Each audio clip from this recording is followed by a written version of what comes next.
This is episode 717 of the Rio Grande Foundation's Tipping Point, New Mexico. I'm Paul Gessing. And I'm Wally Drangmeister. I'm president of the Rio Grande Foundation, New Mexico's free market think tank. You can find out more about the foundation at riograndefoundation.org. Well, Wally, big news over the weekend was the protests all across the country. No kings, they say. And indeed, America does not have a king last time I checked, and still does not have a king. So it was successful. They succeeded. Yeah, good job, everybody. Interestingly enough, this particular protest took place at Mariposa Basin Park, which is, I don't know, a mile or mile and a half from my house there on the west side of Albuquerque. A nice bike ride away, and had the opportunity to go and get boots on the ground and just check things out. I'm sure you've seen news reports as well, but just a few top line observations. One is definitely was an older and whiter crowd than the New Mexico population as a whole. Not necessarily a surprise, but just reality. It was held at Mariposa Basin and not on Civic Plaza because there were Juneteenth celebrations taking place at Civic Plaza, and that's where you typically get these kinds of events, but not this case. So they were largely peaceful, well attended. There was a pretty large group there, and there was some mask wearers in the crowd. Still shocks me when I see people, especially outdoors, wearing a mask, over 5 years since COVID. If I had to kind of put the people into buckets, if you will, based on signage, personal dislike of Donald Trump, I think that is the number one thing that drives these protests. Obviously, Trump has probably been the most protested president in American history, not by a little, but by quite a bit. There was a fair number of pro-immigration folks, as well as pro-LBGT and trans folks. So, I will say one more thing, and I'd love to get your thoughts. The fact that this was held at Mariposa Basin was, I think, many ways a good thing, because a lot of bad things can happen in downtown Albuquerque and Civic Plaza. You get a different crowd, and while you can say, well, it was whiter, it was older, there were some families there, there were kids. It was very chill and peaceful. I wasn't wearing a MAGA hat or anything. I was just blending into the crowd, but I never felt like the crowd was agitated or hostile in any way, shape, or form. I guess some places they had a little more, maybe some violent episodes or whatnot from these protests, but perhaps might be worth considering having protests more at places outside of the downtown urban core. We all remember the George Floyd protests back in May of 2020, and that was kind of the worst case scenario. But this was a relatively, a benign protest. So, your thoughts? Yeah, I too used to live on the west side, a few streets south of where Mariposa Park is. And when I saw that, I was like, first of all, it's like, oh, poor people of Taylor Ranch. But to your point, the thought did occur to me is that, yeah, that's a wide open space. There's a lot of container, there's a lot of what you say barriers when you have things at Civic Plaza. And, Paul, not to give anyone ideas, not to say that this is ever good, but, there are sometimes some rabble rousers that do things to try to incite a riot. And if there is a riot, just the physical layout of a place like Mariposa is far better for allowing people to get the heck out of there and not become injured or, heaven forbid, worse. The other thing is that I did read articles about nationally where yeah, young people are almost nowhere to be found on this. You know, Paul, I am old enough, unfortunately, to remember seeing some of the '60s protests of the Vietnam War, and firsthand. You know, I was a little kid, but you know, it's like, hey, what's this about? So I definitely paid attention, and as I just looked at some of the media coverage of pictures of the different events across the country, it did bring back a lot of memories of what I would call. And back then, this was just descriptive how he is like a hippies protesting the war, and now we have hippies protesting Donald Trump, and it is interesting. There is a demographic out there, and they certainly made themselves known, and their numbers are large. But the big question is regarding these: is this really moving the needle any way, or is this just the most progressive of the progressive, the most hating of the haters with regard to Trump? And does this really, land politically in any meaningful way for Trump or anyone else who is maybe a little more conservative minded and particularly on, things like immigration? Is this the beginning of a turn, or is this just going to go down as a major footnote of, oh yeah, we had a pretty good protest that one day? Yeah, and kind of on a more amusing note, I pondered. I was riding my bike and had limited ability to carry anything, but I thought about maybe a sign slash spending now, something like that, Yes. or free trade for all. Didn't see any signs about that. While there's been a lot of hullabaloo from the Democrats who claim that they are, at odds with Trump on some of these issues. The reality is that those are not the things that drive the Democrat base. We know those issues. We've seen these issues: immigration, transgender, Trump's personality and personal kind of aura. Those are the things that get these people fired up. Yeah, and that's interesting, Paul. I'm maybe kind of glad you didn't do that, but some of those things that are a little more policy oriented, not necessarily can be well explained in a chant that begins with 2468. What if somebody even recognized that and say, "Hey, he's against us. Let's get that guy." So 2468, cutting spending is is really great. yeah. Oh my goodness, there you go. Oh, I can come up with them, Wally. I know you can. Don't test me. All right, moving on. I agree with you, though. Yeah, that it's Trump again has been so protested. So many people have expressed regularly their antipathy towards him. It's nothing new under the sun, and I don't think it's going to drive anybody either direction. And of course, he is not up for election again. Obviously, the midterms in 2026 in November will loom large, and those are going to be very, very critical. But once those are out of the way, he truly becomes, what they call a lame duck. And you know, this is obviously gearing up towards 2026 and those November elections. We'll have a lot to say about the impact that Trump has and other issues. Of course, we'll have not only our House delegation, all three of them up, but governor and other statewide races, as well as the New Mexico House of Representatives. And you got a number of U.S. Senate races, not here in New Mexico, though. So those will all be critical and could have some real impacts on Trump's administration. Typically, as is the case, presidents do not fare very well in those midterm elections when they are the incumbent, but uh, that's nothing new. We're talking about much more of the kind of the humdrum of American politics, which the whole thing with the left and Trump is this is not normal, but a lot of this stuff is very, very normal.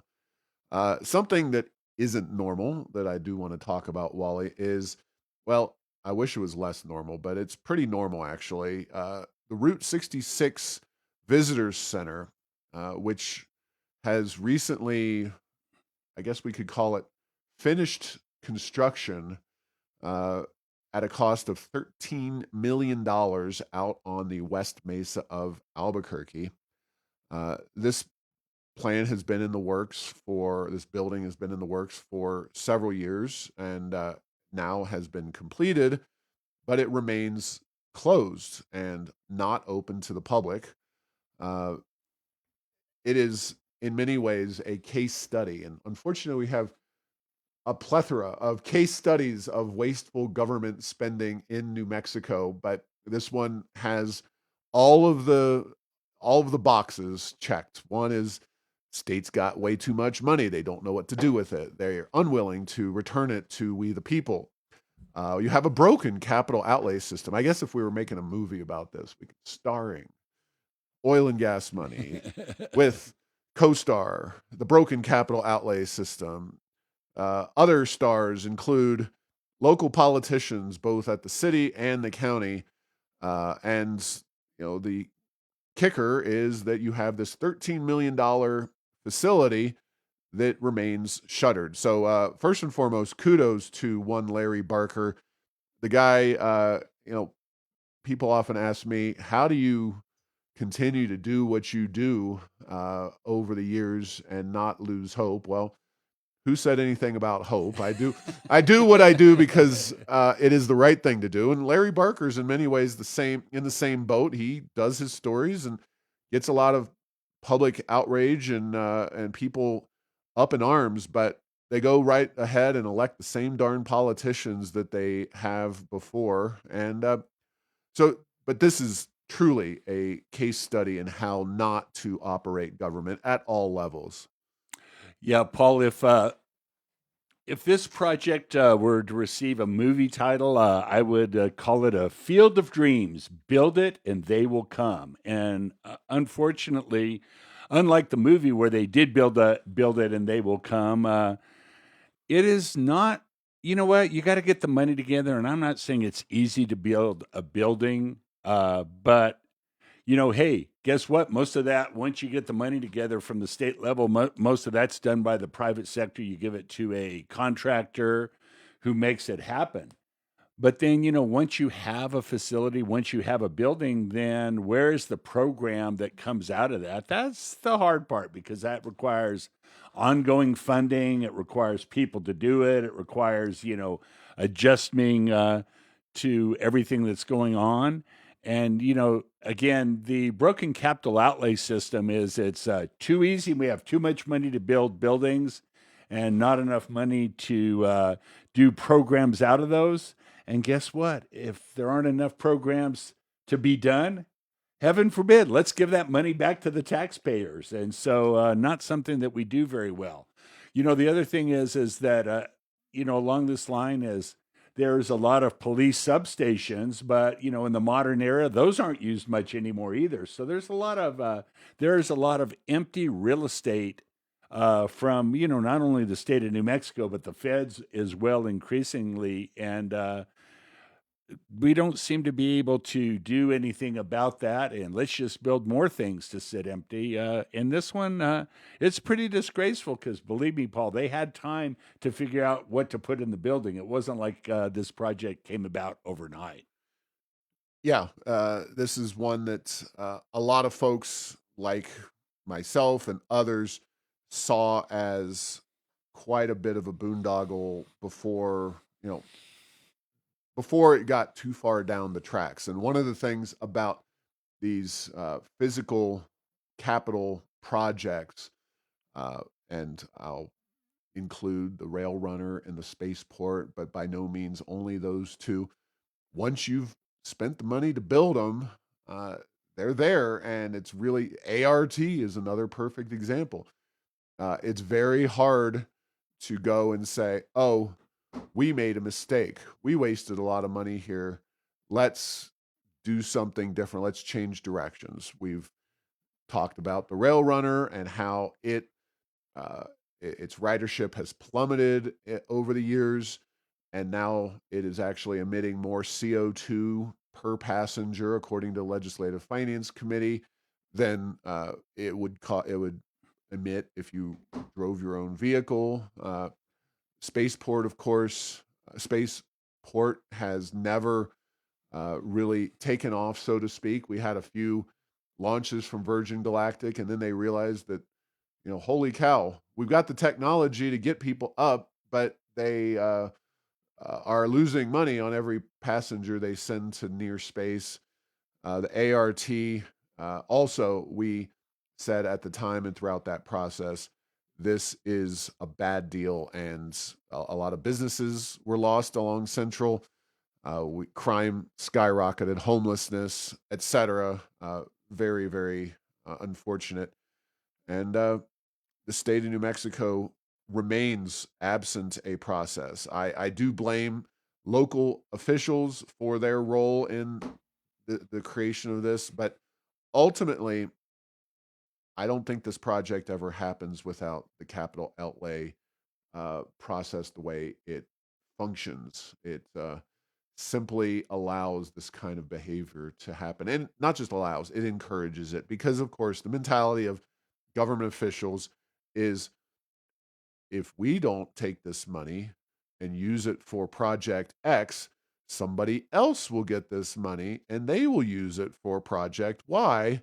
So we need to bring this money to our neck of the woods and build something that we may or may not actually need. When in reality, uh, the best and highest use of that money is probably putting it back in the hands of the taxpayers of the state. But Yeah, it and is. then Paul, I read the post on Heirs of Enchantment, and they show you showed a ribbon cutting. This was the ribbon cutting from that actual facility. Is that correct? Yeah, That's yeah, so we've had the ribbon cutting. We've declared victory. Time to go home and pay no more attention to this.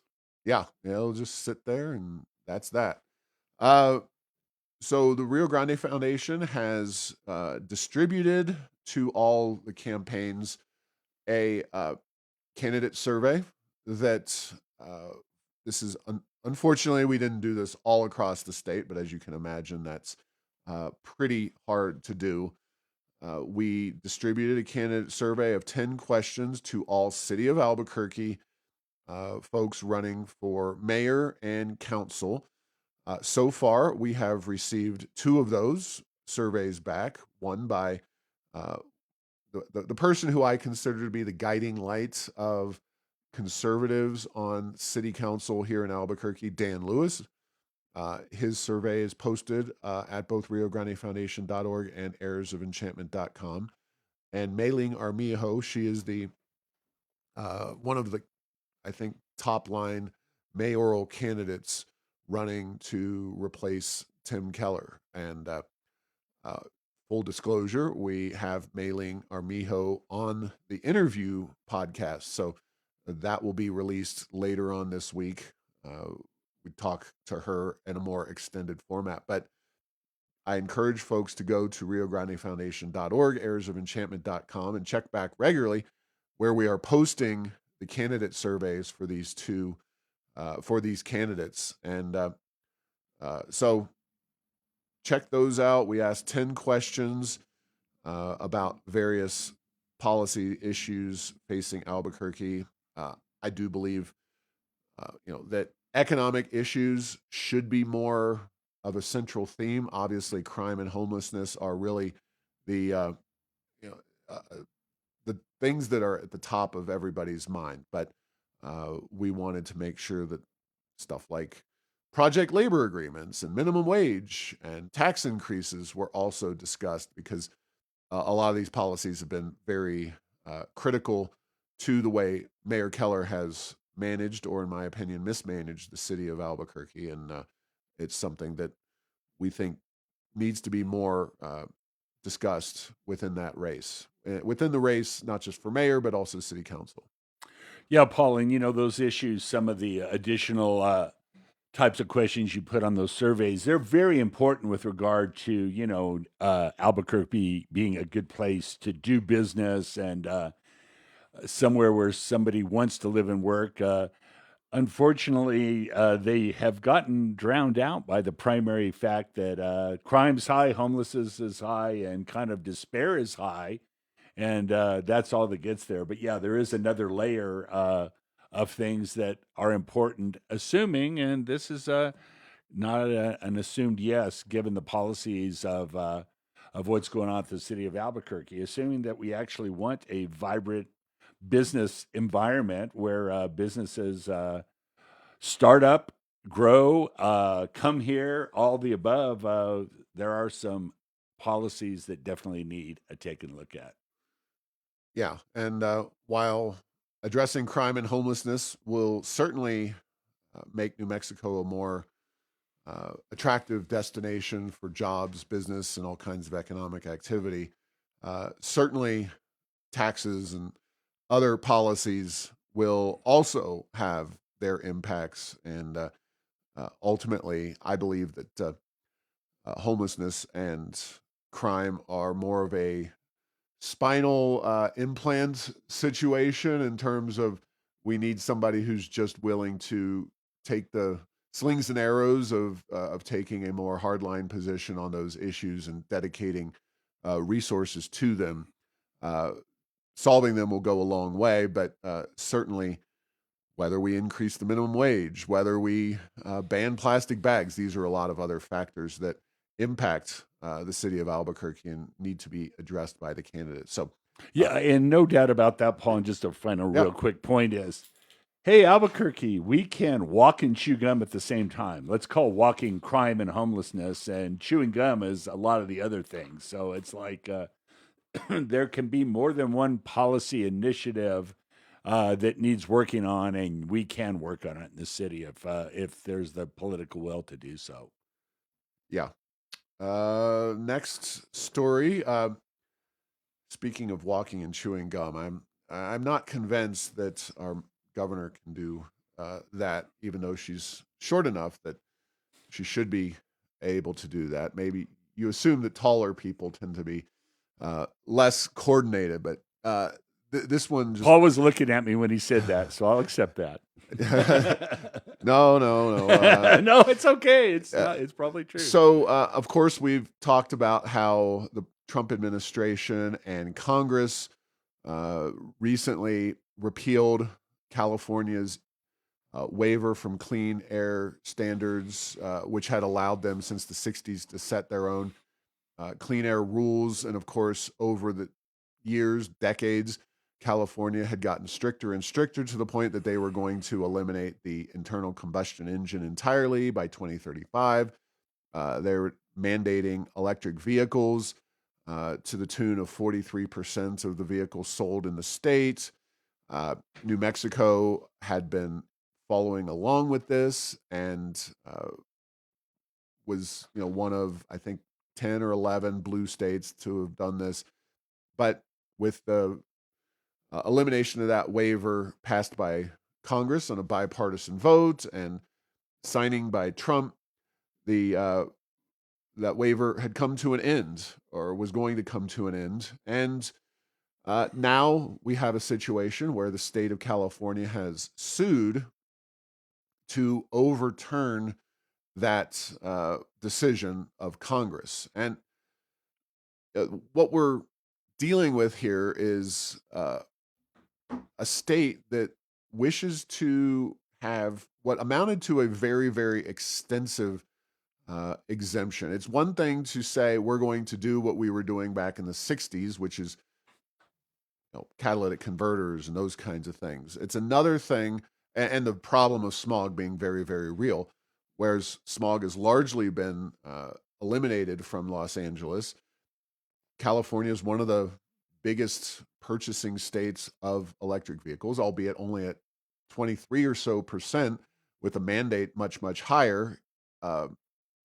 And whether they have a legal case to be made here, I think is it's very questionable to say the least. The idea that the suit is over usage of the Congressional Review Act and whether Congress itself can overturn a favor that had been given decades ago to California and that had morphed into something much more aggressive, both in terms of what California did, uh, and also allowing other states to join in to what California had done, whether they have smog problems at that scale or not. So, of course, our governor and Raul Torres, our attorney general, have signed on to California's lawsuit, even though we were at 5% EV sales. So we were nowhere near achieving this regulation, nor was California.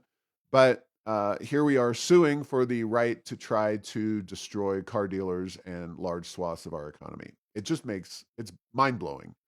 Yeah, and Paul, I think I alluded to the fact that I thought that the Fed's doing this was going to, in some way, politically bail out the Lujan Grisham administration and their rule with regards to electric vehicles. But it seems like they seemed determined to go in that direction.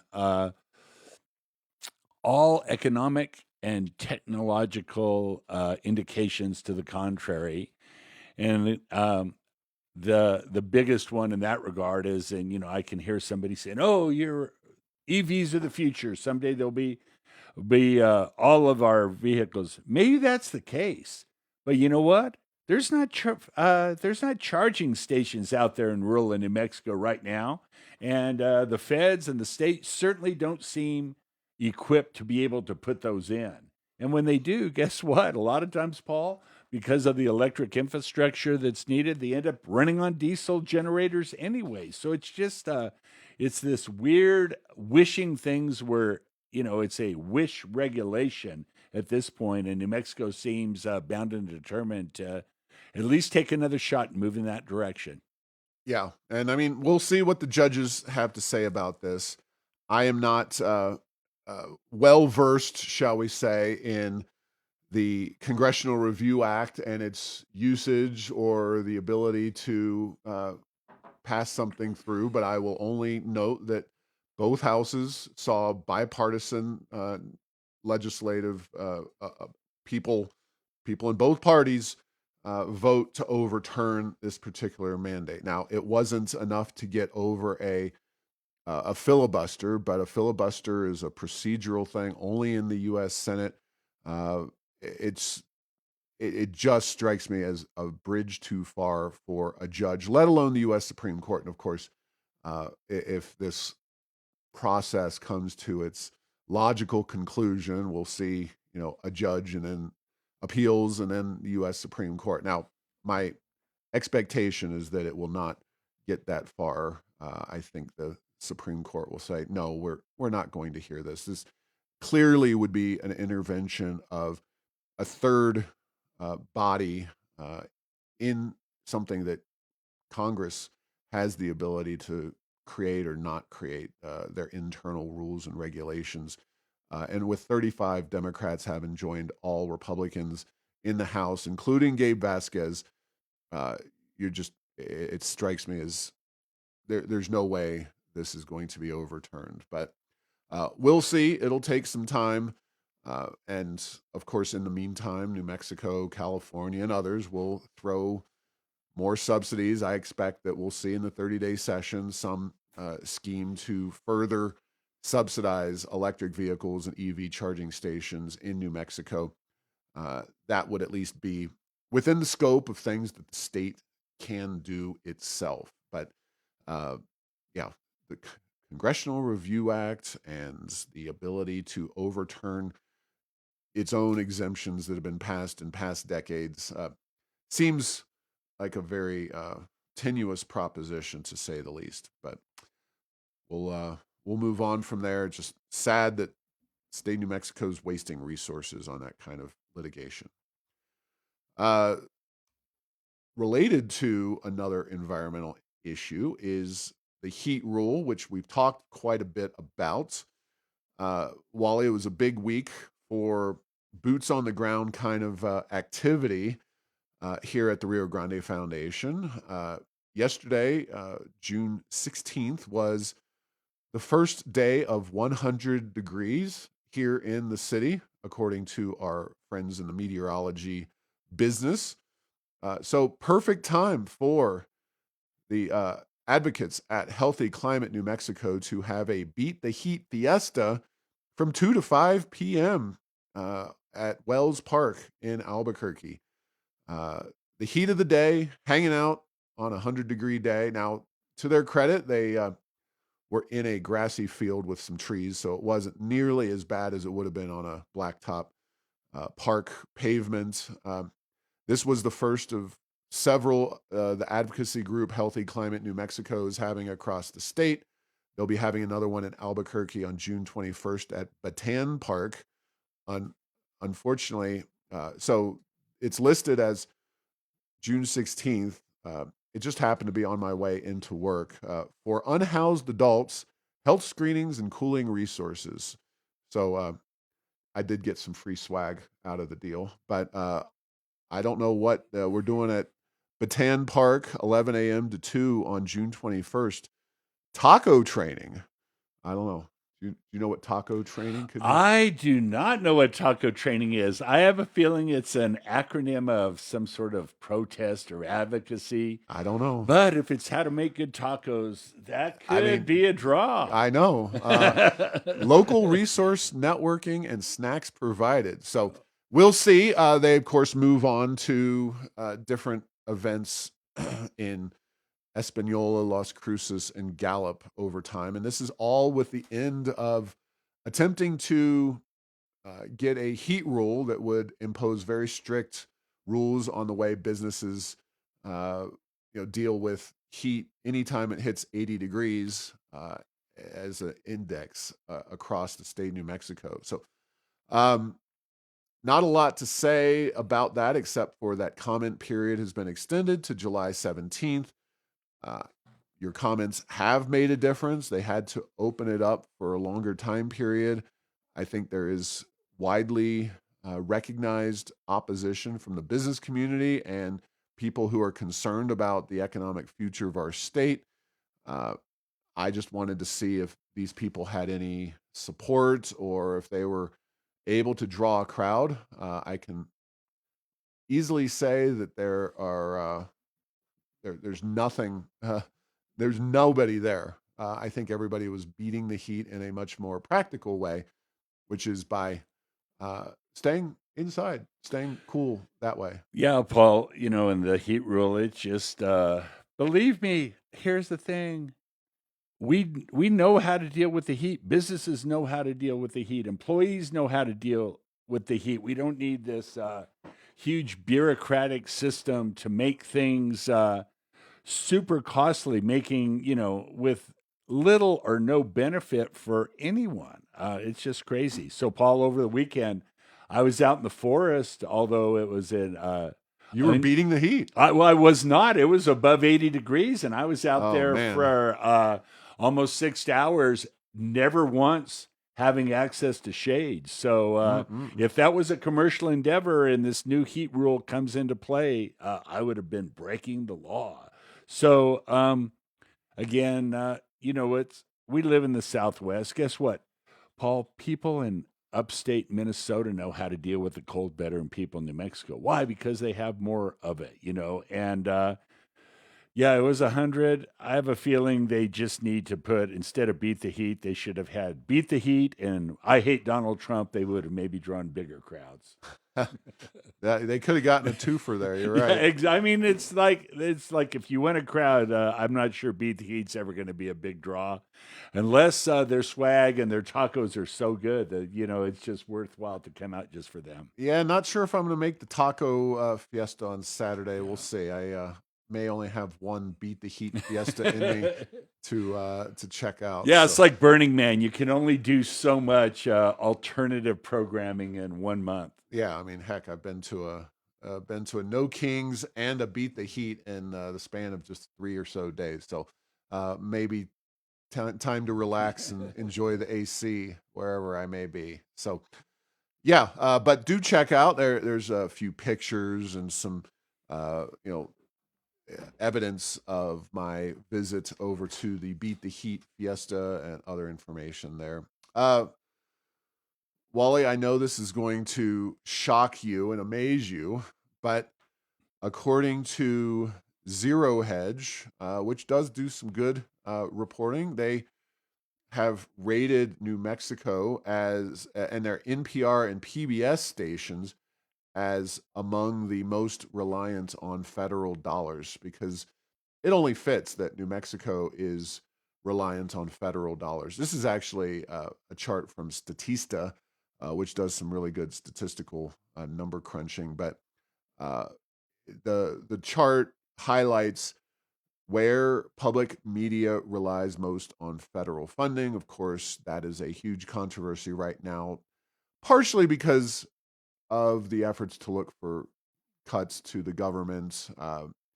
NPR and PBS are a very small portion of the government, but there is a principal issue of, are we really, as taxpayers, supposed to fund left wing media propaganda outlets because they are not at all nonpartisan. These are incredibly biased sources of media. I would say that the Rio Grande Foundation's less biased in many ways than certainly NPR in Albuquerque, and probably PBS as well. We have different biases, but they are incredibly biased, and we're not the ones taking federal checks. So you can see the map. 35% is where New Mexico is. Only West Virginia and Alaska have a higher percentage of their public media budget coming from the federal government. States around us, 19% in Arizona, 11% Utah, 17% in Colorado, 17% in Texas. And I guess it only makes sense. After all, New Mexico is federally dependent all across the board. Why not be federally dependent in your public media? Yeah, and Paul, as I look at this chart, it's very, very interesting. Yeah, we're in the certainly in the highest, but places like South Carolina, 1%. There's certain New England states are in the single digits. 2, 7, 9%. But yeah, we are very high on that, and yeah, to the extent that you believe New Mexicans believe that that's this public media is a good thing. They're not doing it necessarily with their own checkbooks. They're doing it through the broader federal spending, which means we're borrowing money to do that. So guess what? That's a lot of things we have that are federal government programs. Yeah, and just real quickly, I used to, back in my Washington, D.C. days, so 20 years ago, used to listen quite a bit to NPR. I thought they did a great job up there of really focusing on some of the important issues to everybody. I find KUNM in particular to be less of interest. They go quite a bit further to the left. I also used to, believe it or not, Wally, get asked to be on the KUNM shows from time to time when they needed a token conservative voice.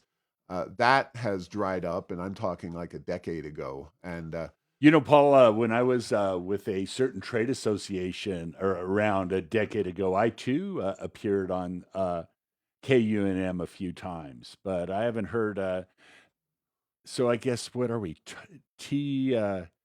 TCVs, token conservative voices. That's interesting. and while we can argue about the left wing bias or how much that is and how much it's a factor, I think it's certain to say it has gotten much more pronounced in recent years. So Paul, and this is like a long time ago, 25 years ago, 30, back in Larry Aarons was on KKOB. I think back when KKOB just had one K in its name, but I would listen in the morning every morning. Back when I shaved every morning, I would listen to Larry Aarons on KOB and then switch over to NPR.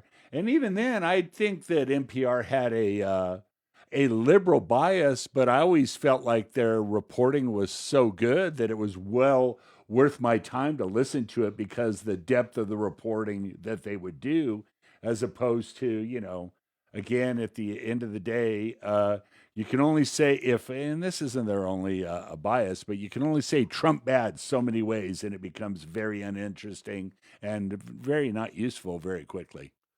All right, last thing on the agenda. We always have multiple things to talk about whenever the Kids Count report is published. This one is no different. And again, this report is put together by the Annie Casey Foundation, which means that while they are a left leaning organization, they do not kowtow to groups on the political left in each state. They let the numbers fall where they may, and they don't change things based on, oh, well, this group says, we're doing really good things in some ways in this state, blah, blah, blah. I'm, of course, referring to the partner organization that helps roll out this report, the New Mexico Voices for Children, which I see as a largely partisan organization that has a desire for more government, no matter how ineffective those government programs are in improving the lives of the people that they claim to support. In fact, here is a quote. The Albuquerque Journal covered this report days after we had discussed it. And I want to try this quote on for size from Gabrielle Ubaez, the spouse of a mayoral candidate with the same last name. Her quote in the Albuquerque Journal was, "Other states have vastly different circumstances than New Mexico, whether that's their population, their racial and ethnic makeup, their just general structure. We like to look at comparing New Mexico to itself." Wow. If you or I said that with relationship to uh, Yeah, ethnicity, race. ethnicity and Wow. minority performance in certain ways, we would be run out of town and deemed to be racist. I think this is the classic case of the low expectations. The what do they call that? The tragedy of low expectations. There was a quote, I believe. Oh, I have one, Paul, and you. Yes, go Low ahead. expectations was there. Is what's the key to a successful marriage? Low expectations. Well, hey, New Mexico, we have low expectations, and we're getting exactly what we want. Yeah, so we shouldn't compare Soft ourselves. bigotry of low expectations. There we go. So this is amazing, but you have to go a long way to say this. Paul, a few podcasts ago, I said I sort of thought that it would likely be a break between New Mexico Voices for Children and the Anna E. Yep. Casey Foundation because basically is like their New Mexico Voices for Children is promoting the failure of New Mexico, and that's not what they want to do. Annie Casey, and to your point, yes, I think they're doing a good job. They're calling them like they see them, and that's not what we want in New Mexico. We want to just say, okay, everything's good, nothing to see here, move along. Yeah, and the idea that somehow you simply cannot compare New Mexico with other states is absolutely a pathetic excuse. I don't have to. I could go on, but uh, New Mexico has. We often hear about the challenges New Mexico faces, and there are challenges here. But you know what? Mississippi, if you go through the index and the kids count report, you look at where Mississippi stands on education. 16th on education, where we are dead last. Well, we've talked about how Mississippi has moved the needle, and New Mexico could have moved the needle, but hasn't, and still steadfastly refuses to. Mississippi has moved the needle, and that's one of the reasons they've gone quite a bit forward in one of the four big categories in the voice in this Annie Casey Foundation report. Uh, New Mexico not just can, but has to compete. We have more money than any other state. If you look at, surplus revenues and money that we are sitting on as a state, we have vastly more resources available to us than Mississippi or any other state practically in the nation. We have better weather. We're in the most advantageous, fastest growing part of the country. We're just the donut hole in the middle of places that aren't growing very fast because of the policies coming out of Santa Fe. So, unfortunately, those policies reflect much more of the Voices for Children, which just kind of, when it comes to their own reports, wave them off and say, oh, this is not relevant information. This is, something that we can explain it away, when in reality, it is very straightforward and very simple. The policies they advocate for are not working. We are losing ground to other states, and it's time our policymakers recognize that. Absolutely. The Voices for Children rebuttal is equivalent to the world's worst defense attorney, where he says, I object to the testimony. Why is that? Because it makes my guilty client look guilty. You know what? That's all they have. Why don't we work on some policies that are actually going to help children, not just children's voices? Wow. That was profound. All right. Thanks for listening to this week's episode. Find all episodes at tippingpointsnm.com or at the Rio Grande Foundation's YouTube channel. Subscribe to the show at Apple, Stitcher, or tell Google Home to play Tipping Point New Mexico. Thanks to Path 3 Marketing for producing this show.